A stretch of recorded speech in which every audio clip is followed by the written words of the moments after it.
Hello everybody, good afternoon and welcome to the United Stand for our first Erik ten Hag press conference reaction of the season. It's back everybody. Welcome to the members club, Brian Van Emelen as well. So lots to get into on the show. Erik ten Hag has been speaking to the press for the first time this season ahead of a big season. And whilst there's major drama going on externally from Manchester United within the Premier League, Harry Kane leaving to go to Bayern Munich, we'll talk about that. Ten Hag was asked about it, predictably. And also this Casido drama between Liverpool and Chelsea. What's going on there? Manchester United just focusing on what they are all about. And I suppose the first place we're going to start here is the thing that people are most interested in. Ten Hag talking about Rasmus Hojlund. We will also be talking about injury updates, hope for the season. He did speak about Harry Kane. We've got a bit of a transfer update on Todibo as well, and Pavard, as well as a few bits about protests as well. Obviously, there's protests planned around Mason Greenwood, which you may have read about this morning, but certainly Sale protests on Monday. Erik ten Hag spoke about that. Some really big things in there, and I liked a few of the things that Ten Hag has said ahead of the season. But let's hit this. So Ten Hag on Rasmus Hojlund. So as we said previously, he had a small issue and he's not on the levels where our players are at the moment. So we have to train him. Prognosis, difficult always to say, but we are confident and we are positive. So I think with Rasmus Hojlund, obviously we've been well updated on this transfer and story all summer. I did say to you a couple of days ago that the story that it was a really bad injury and he wouldn't be able to play 2 games a week is a nonsense. Basically, there is an issue there. The player himself can't really feel it. He has been doing some training. United are just gradually getting him back. Now, the reality is that injury may not even be that significant anymore. It may be that he could play. But Ten Hag, quite rightly, is saying that the player just isn't at the levels as the rest of the squad. Obviously, they've had a full pre-season, people like Marcus Rashford, Bruno Fernandes, Jadon Sancho, and Rasmus hasn't had that. So to throw him into Wolves on Monday would be really, really silly, especially when he's had this minor issue as well. So I think with Rasmus, what we're looking at is it's looking good. Of course, we want him to be playing in the first game of the season, but it's going to take a bit of time. The training intensity will go up over the next week or so. And I would say Nottingham Forest at home in 2 weeks, certainly by Arsenal. I think he's involved. I wouldn't be surprised if we saw him on the bench before there. So, yeah, we'll have to wait and see. And apparently we had a Fabrizio tweet just come in here. I say we've had a Fabrizio tweet. He's very, very busy at the moment. David Moyes has confirmed that Harry Maguire's bid has been accepted. We've had a bid accepted from Manchester United for Maguire, but while he's not our player, I'm not in a position to discuss him. Yeah, well, that's not breaking news, is it? That's slow sports news. We know that the bid was accepted. It was accepted on, was it Wednesday? There's still a lot going on. Was it Wednesday the bid was accepted? So 48 hours later, still not been sorted, personal terms, etc. But the bid's been accepted by Manchester United. It's down to Harry Maguire to do something about it. So a little bit of slow sports news there, but it does fit in quite nicely because Erik ten Hag was asked about Harry Maguire in the interview today, and he did say that Harry Maguire, I don't know whether I've got the direct quote here, but I can read it out for you. Yeah, he basically said that yes, Harry Maguire will be available for the game on Saturday. I mean, look, I think you could tell by Ten Hag's eyes that what he meant was if Harry Maguire hasn't agreed to go to West Ham, then of course he's part of the squad for the game on Monday night. Sorry, not Sunday. I've got a funny feeling that Maguire might not be part of the squad on Monday night, to be honest with you, because we've accepted a bid from West Ham. So why would you even keep him involved? Moyes hasn't confirmed Maguire, Cohen. He's confirmed that you've had a bid accepted, which they had on Wednesday, but the personal terms and the medical haven't been done. So that's what Moyes is basically saying. I'm going to talk about this. Beery says there's a belief a deal for Todibo could happen in the next 2 weeks of the transfer window.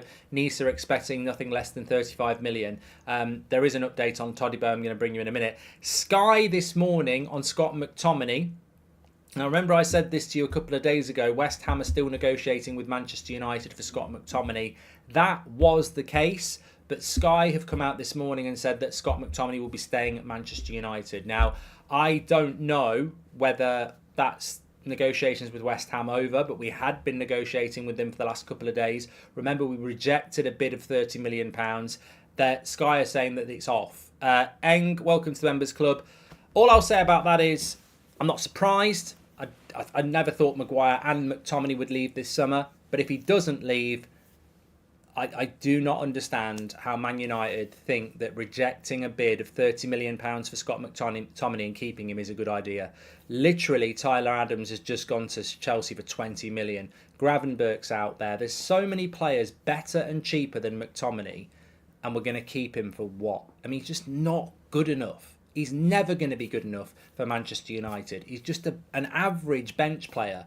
Are we keeping him because he's homegrown? I mean, that's the only thing I can think of there.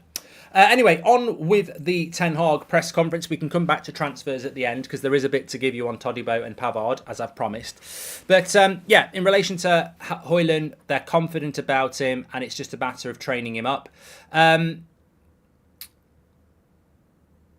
Joshua says it doesn't mean his value isn't 40 million. Joshua, if you want to write a paragraph on why you think Scott... See, I keep... Even Faz has said this. I keep seeing people say that McTominay's worth 40 million, but no one will tell you why.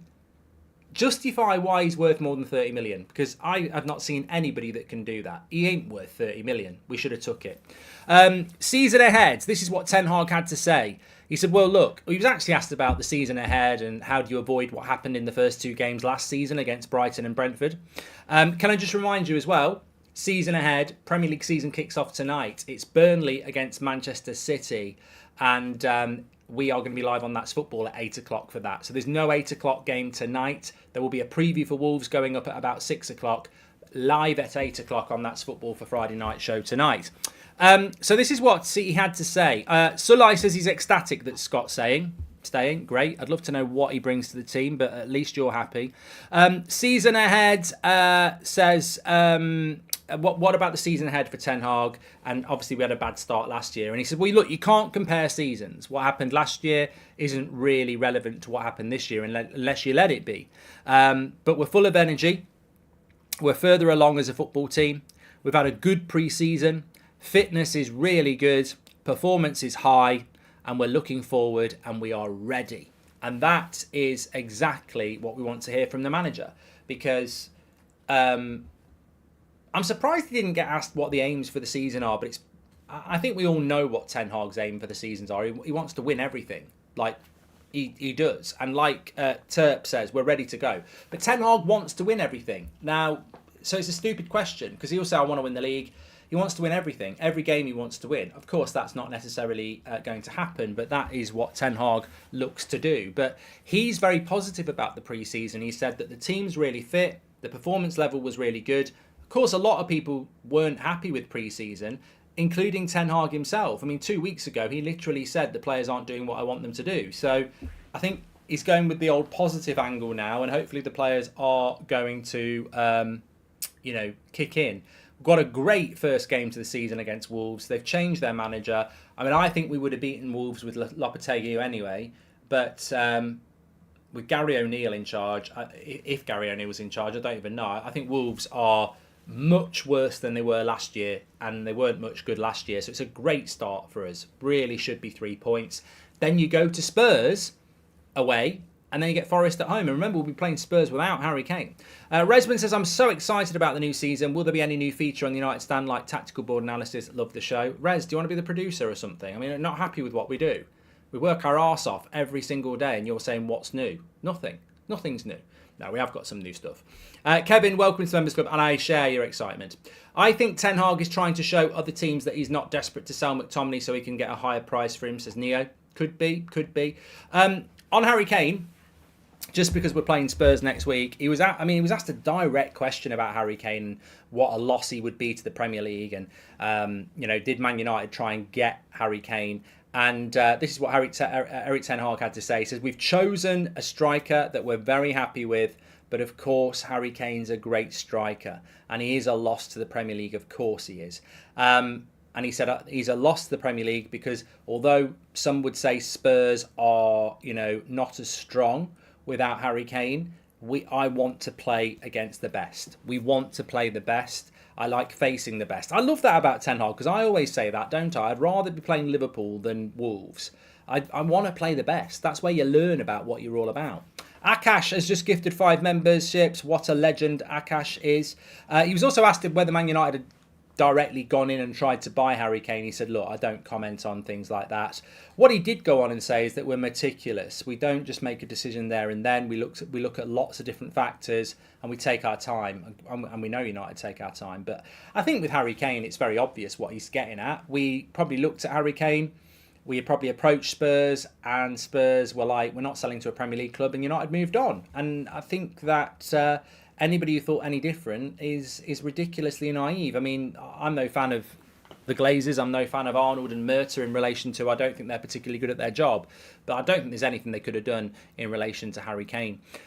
With regards to protests, which will take place on Monday night, this is in relation to sale protests. I know there's been talk of other protests in relation to Mason Greenwood. Don't massively propose to get into that. Suffice to say, if you haven't read it, I think it was put out on numerous Twitter accounts. I think we tweeted it off the United Stand. Female fans of Manchester United are protesting to the club about any return for Mason Greenwood for obvious reasons. We're all going to have an opinion on that. But obviously, this is the, sensitive nature of what Man United are deciding on. And everybody's entitled to an opinion.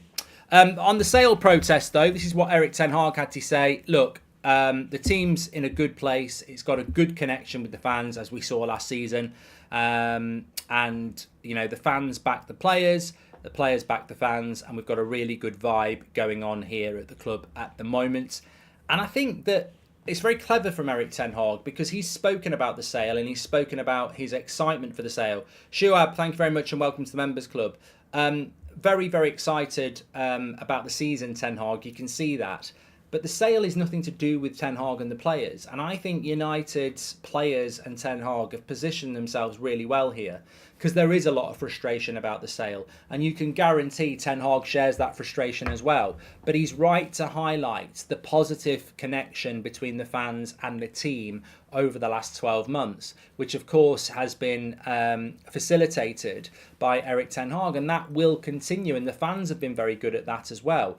When the protests take place on Monday, or as they did last season, it's never been directed at the players. It's never been directed at Ten Hag, and the players and Ten Hag are aware of that as well. So, look, Ten Hag can be asked about stuff like that, but, I mean, what are they looking for? A soundbite like Ollie used to do, where Ten Hag would say, we don't want to see protests, it impacts on the team performance. Ten Hag's never said anything like that. I think Solskjaer did. I might be being unfair there, but I think he did. But with regards to Ten Hag, I think he wants the sale as well. And they're just focused on the relationship they have with the fans, which is very, very good. And the fans obviously aren't putting it onto the players either. So, look, I don't think the protests or the frustration has got anything to do with Ten Hag or the players, and I think they're all intelligent enough to know that and maintain a good connection with the fans. The frustration is with the owners, and United still had a very good season despite that. But I guarantee you Erik Ten Hag wants that to get resolved as well.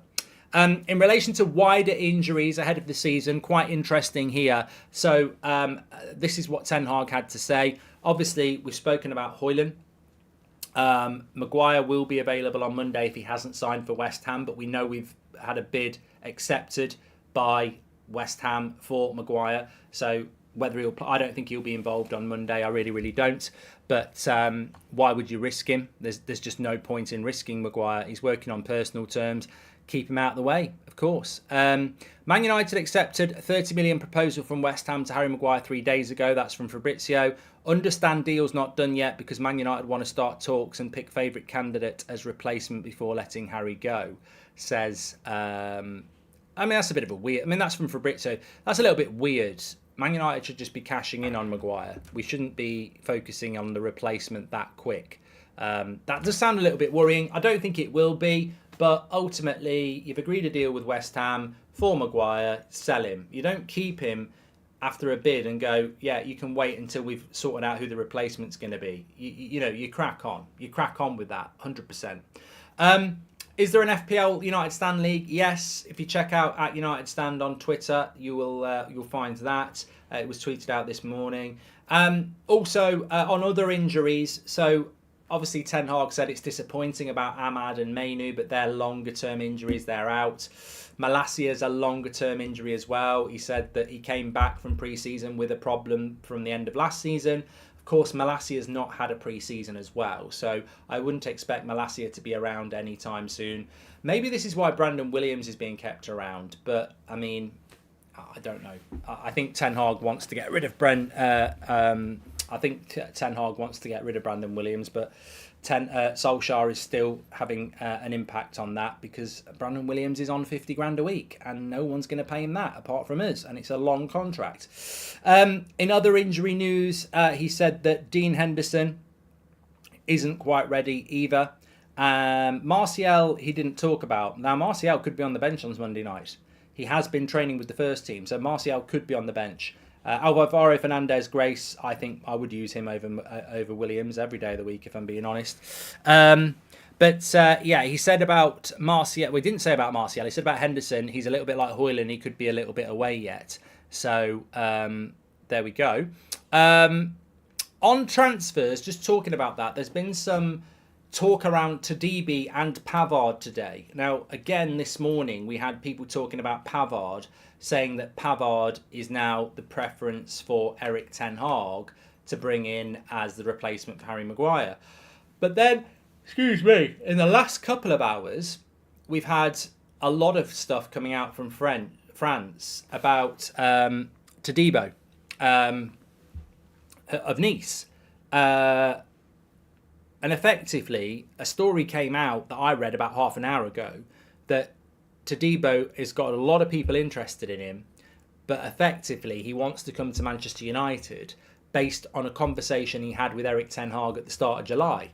So it's this pull of Ten Hag again, isn't it? You potentially got another player here that we're not even bidding for who wants to wait and come to Manchester United. We've seen it with Mount, we've seen it with Hojlund, we've seen it with Onana, we've seen it with Amrabat, and now we're seeing it with Todibo as well. And look, this is coming in from French reports that Todibo's got a lot of people interested in him, but he had a chat with Ten Hag at the start of July, and that's what he wants to wait and see what happens with.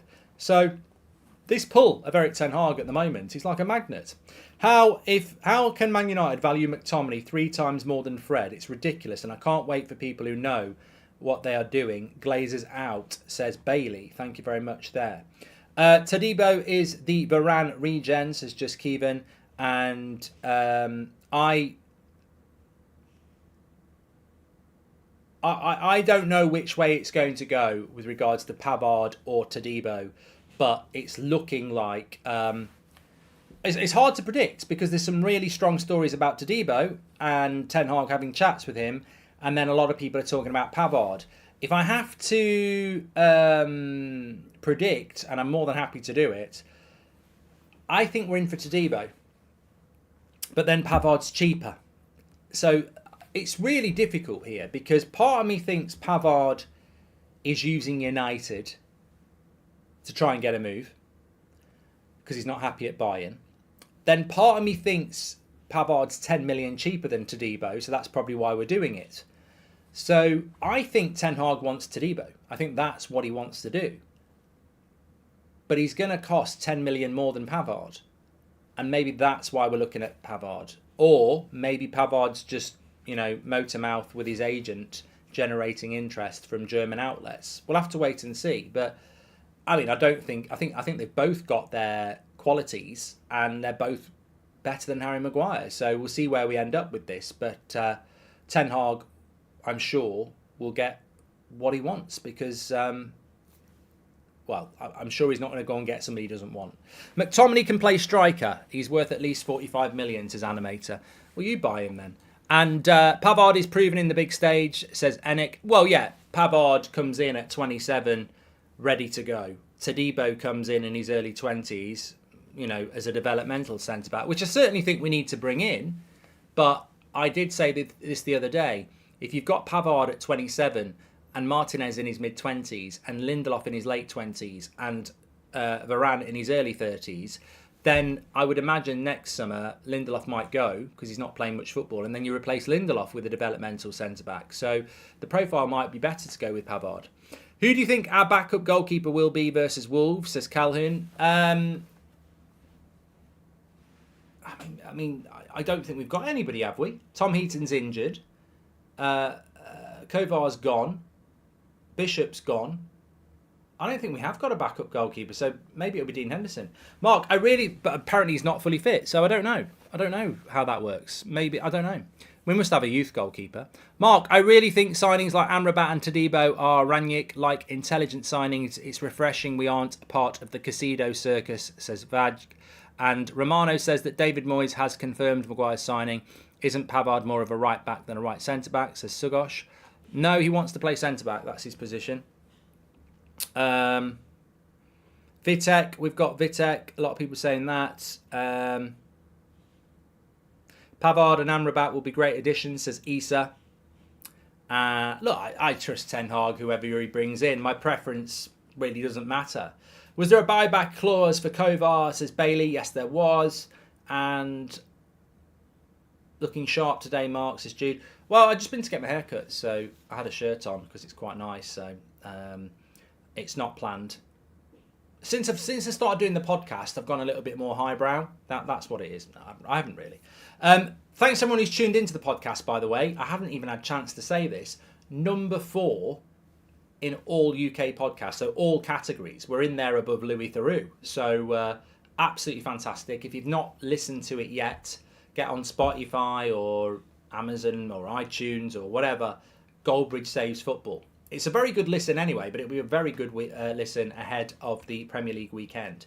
Jimmy, thank you very much. We've also got a brilliant game you can get involved in on That's Football. It's Fozzie against me. We're going to do it each week, so you can play along with that on That's Football. Loads of stuff to get involved in. And as I said, tonight we've got our first watch along on the season. It's going to be That's Football. It means I can't do an 8 o'clock show tonight, which I'm really sad about because I love doing the 8 o'clock show on the United Stand. But there will be an 8 o'clock show, just be on That's Football, as we watch the first Premier League game of the season together as Burnley play Man City. I'm going to whack up a preview very soon. Probably get it up for like 5 or 6 o'clock for the Wolves game. Looking forward to that as well. But great to be joined by you this lunchtime, and great to have Erik Ten Hag back doing a press conference. It seems like a long time. So excited for the Premier League to start. We've got to wait till Monday, but in some ways, I'm not too bothered about that. Save the best till last, get 3 points and move along. Thanks everyone for watching. Make sure you smash the like on the video as usual, and we'll speak to you all a little bit later. Take care.